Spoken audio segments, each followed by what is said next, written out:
Comment utiliser la fonction si quand on a plus de 2 choix possibles, par exemple 3, 4, 5 ou encore plus. On a vu dans la vidéo précédente comment utiliser la fonction si quand on a seulement 2 choix possibles. Si jamais vous ne maîtrisez pas tout à fait le fonctionnement de la fonction si, je vous invite à aller regarder la précédente vidéo, comment réaliser une fonction si quand on a 2 choix possibles, et vous pourrez par là même réviser certaines notions comme étirer une formule, rajouter et utiliser des paramètres, rajouter des dollars, renommer une cellule ou avoir la liste de toutes les cellules renommées avec la touche F3 ou la touche F4 pour gagner du temps, ou encore utiliser la fonction evide pour avoir un rendu de votre feuille Excel complètement pro. Dans cette vidéo, nous allons réaliser 2 exercices. Dans l'exercice 3, on va réaliser une fonction si avec 3 choix. On reprend le même objectif que dans l'exercice 2 de la vidéo précédente, mais cette fois-ci, on a 3 codes TVA. On a un code TVA à 2,10%, un deuxième code TVA à 5,5% et un code TVA numéro 3 à 20%. Et ce qu'il s'agit de faire maintenant, c'est de décider en fonction du code TVA qui est donné ici dans la deuxième colonne, quel est le taux de TVA qu'on va afficher pour chacun des articles dans la première colonne. Et on verra jusqu'au bout de cet exercice comment réaliser la fonction si au mieux avec toutes les bonnes habitudes et les petits trucs et astuces pour ne rien afficher quand on n'a rien dans la colonne des articles. Pour réaliser une fonction si avec 3 choix possibles, on ne peut pas utiliser une seule fonction si, puisque une fonction si donne 2 choix. Donc pour en avoir un troisième, il va falloir rajouter une deuxième fonction si à l'intérieur de la première fonction si. Donc on va avoir 2 fonctions si imbriquées l'une dans l'autre.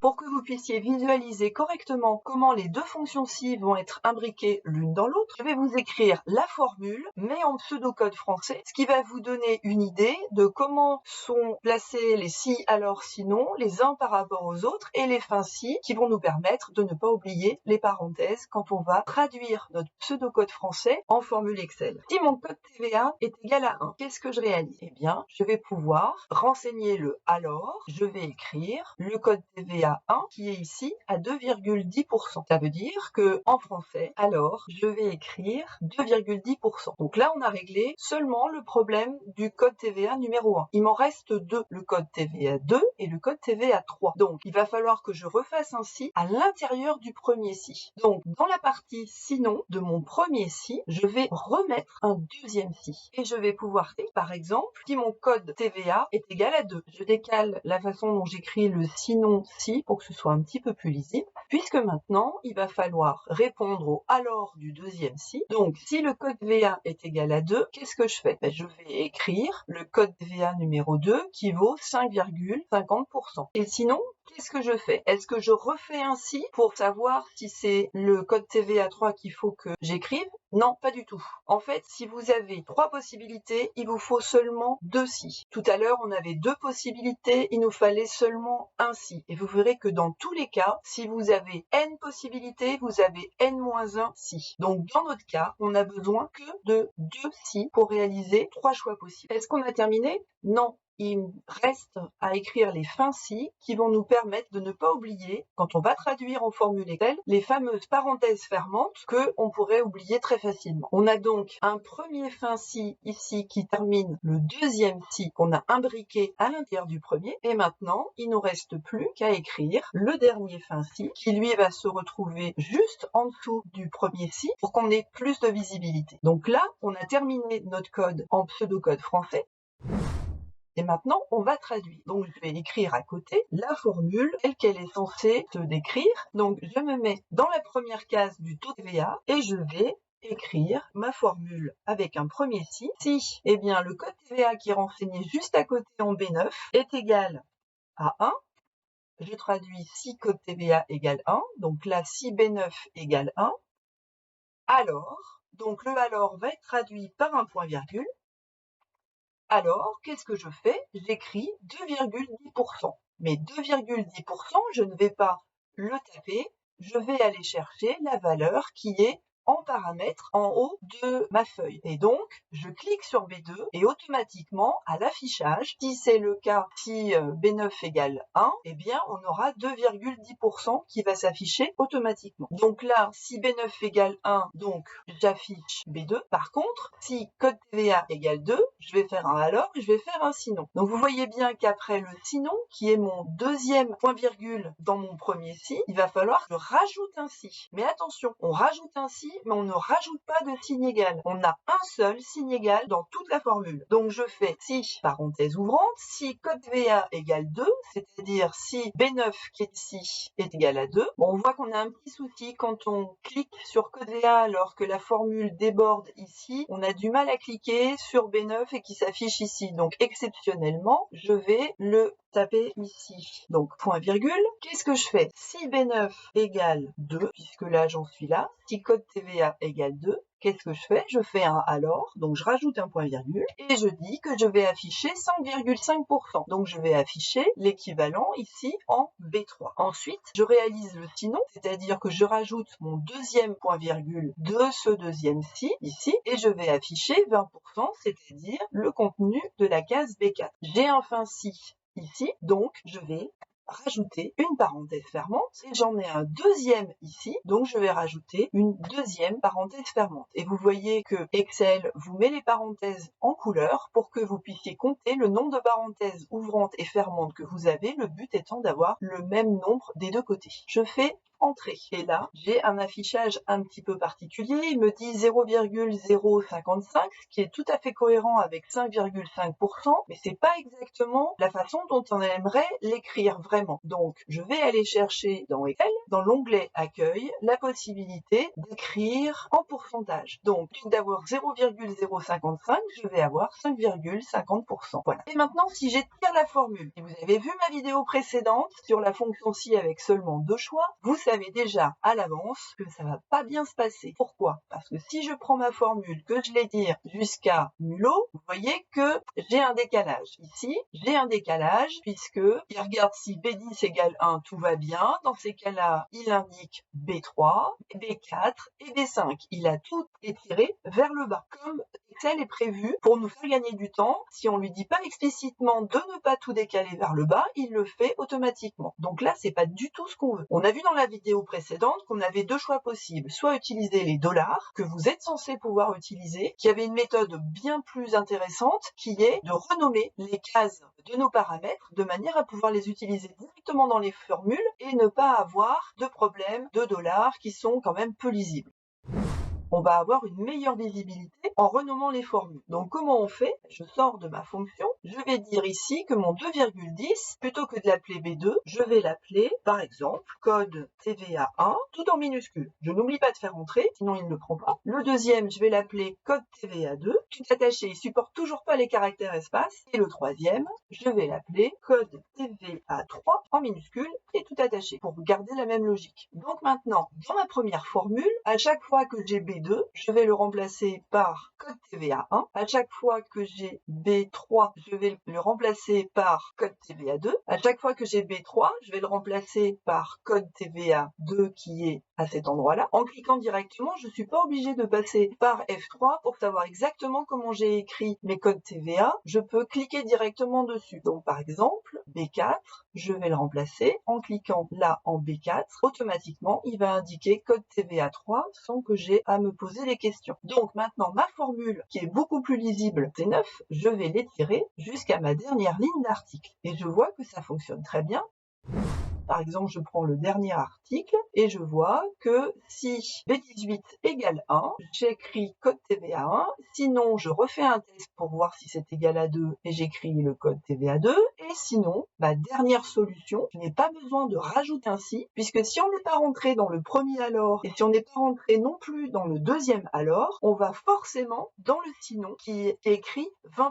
Donc, je récapitule, j'ai 3 choix possibles, il me suffit de 2 si. Si vous rajoutez un troisième si ici, évidemment, ça va fonctionner. Mais vous allez avoir un code qui va être beaucoup plus lourd et si vous passez un examen, eh bien vous serez sanctionné puisque vous avez rajouté un si supplémentaire qui n'avait pas lieu d'être. Maintenant, on n'a tout à fait terminé, puisqu'on vous disait de recopier la formule jusqu'en C20. Or, C20, c'est quand il n'y a pas d'article. Et vous voyez que si j'étire la formule jusqu'en bas, il va écrire 20% alors que je n'ai pas d'article. Normalement, il ne devrait rien écrire. Donc, pour que ça se passe bien, on va faire exactement comme dans la première vidéo sur l'exercice 1 et 2. Je vais reprendre ma formule ici et autour de ces deux si qui sont imbriqués l'un dans l'autre puisqu'il y avait 3 choix possibles, je vais rajouter un si en disant ma case article ici est vide. Dans ces cas-là, je ne fais rien. Mais si jamais il y a quelque chose, donc dans le sinon, je réalise le traitement que j'ai déjà programmé ici avec ma formule Excel. Donc comme on l'a déjà vu dans la première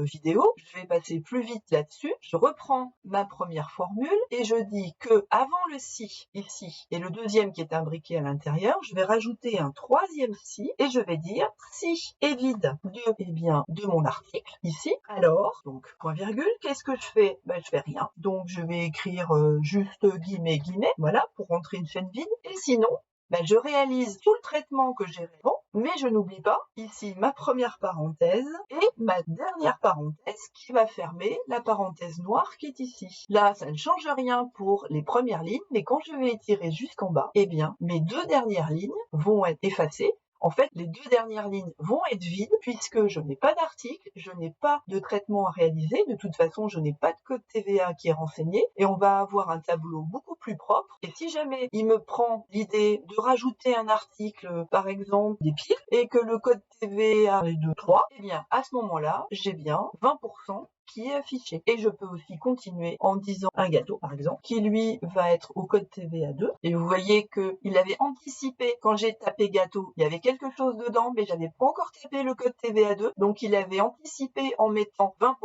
mais quand j'ai fait entrer sur le 2, il a pris réellement les 5,5% que je lui ai imposé ici. Et là, notre feuille est terminée. Notre exercice 3 est désormais complet.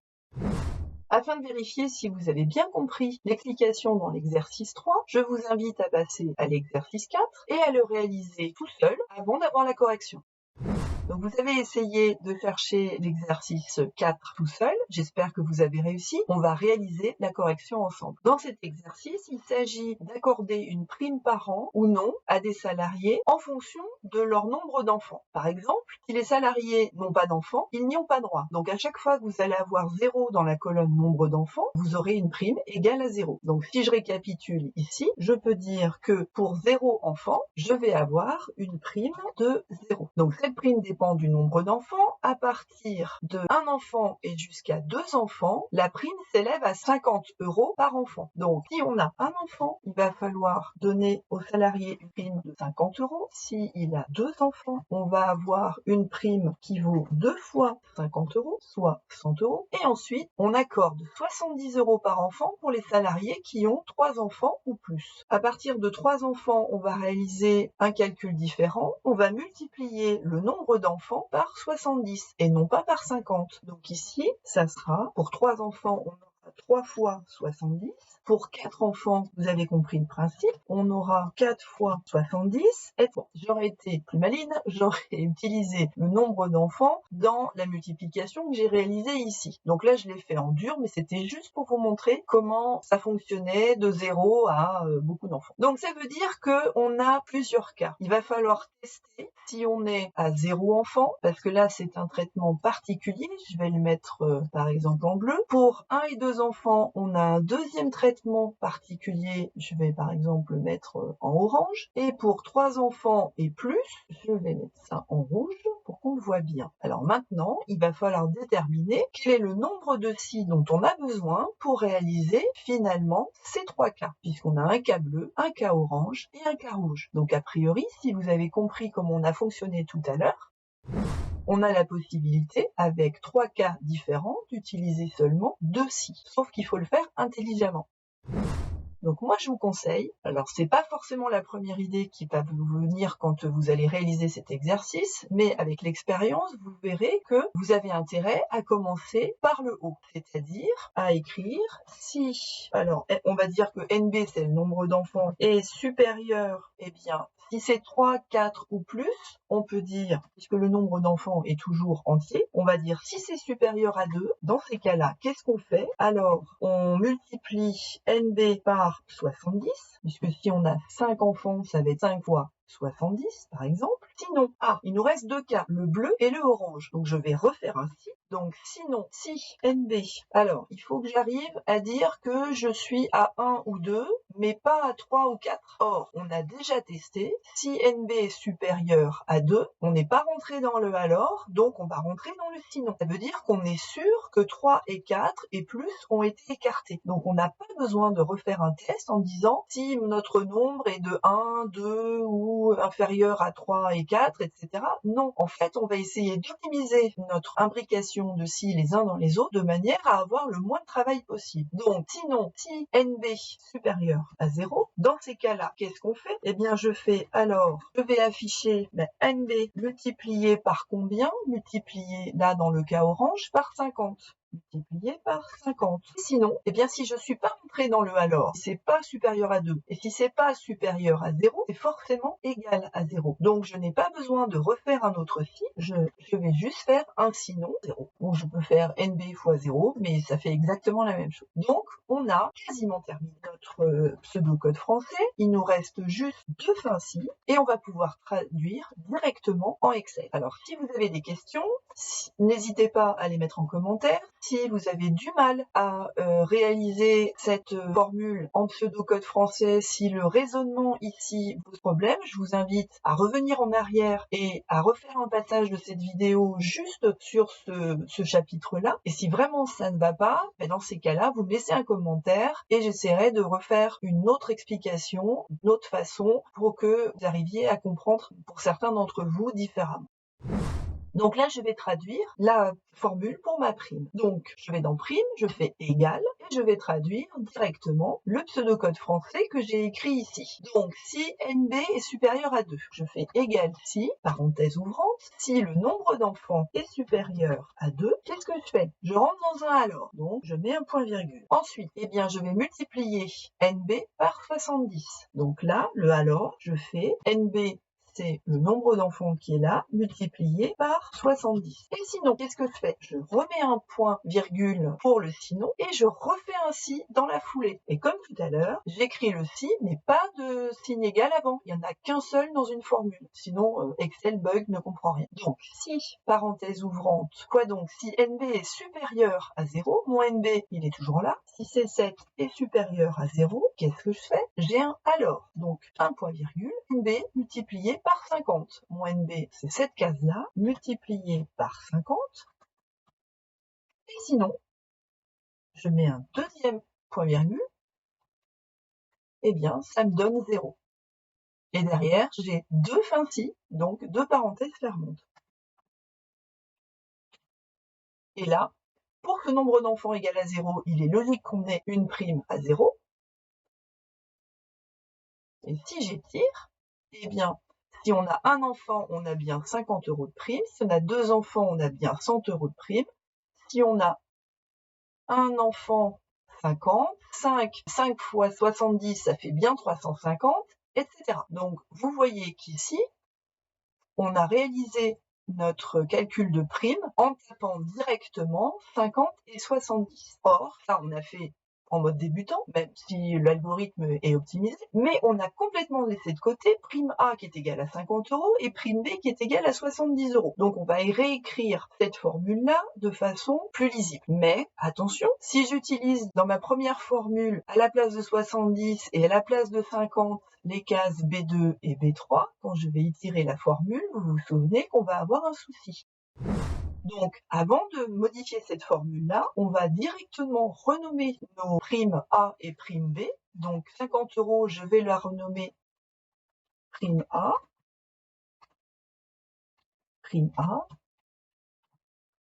et prime B, je vais la renommer aussi prime B. Et je n'oublie pas de faire entrer. Donc maintenant, dans ma première formule, je vais remplacer 70 par prime B et je vais remplacer 50 par prime A. J'ai une formule beaucoup plus lisible. j'étire, et là, je n'ai aucun souci. Ici, j'ai toujours prime A et prime B. Donc, je me suis affranchie du problème des dollars, mais il reste quand même un traitement à faire. Si jamais ces cases sont vides, on va faire exactement comme dans l'exercice 3. On va rajouter la fonction est vide pour savoir si cette case-là grise est vide ou non. Donc, si elle est vide, on ne fait rien. Si elle n'est pas vide, on réalise le traitement qu'on a programmé avec la formule, ce pseudocode français. On y va directement. Je vais rajouter si est vide. De quoi donc? De mon nom ici, comme Jennifer. Je mets une parenthèse. Donc, si est vide de A7, donc si A7 est vide, s'il n'y a rien là à la place de Jennifer, qu'est-ce que je fais? Je ne fais rien. Je fais un alors avec un point virgule et j'écris guillemets guillemets pour avoir une chaîne vide. Et sinon, je mets un point virgule et je fais mon traitement comme tout à l'heure. Comme j'ai rajouté une parenthèse ici, je vais devoir en rajouter une à la fin. Je fais entrer et je vois que rien n'a changé pour les premières lignes. Je vais étirer jusqu'en bas. Et là, je n'ai aucun souci. Quand il n'y a rien du tout qui s'affiche. Par contre, si j'invente un prénom féminin avec un nombre d'enfants égal à 0, eh bien, je vais l'appeler par exemple Alice.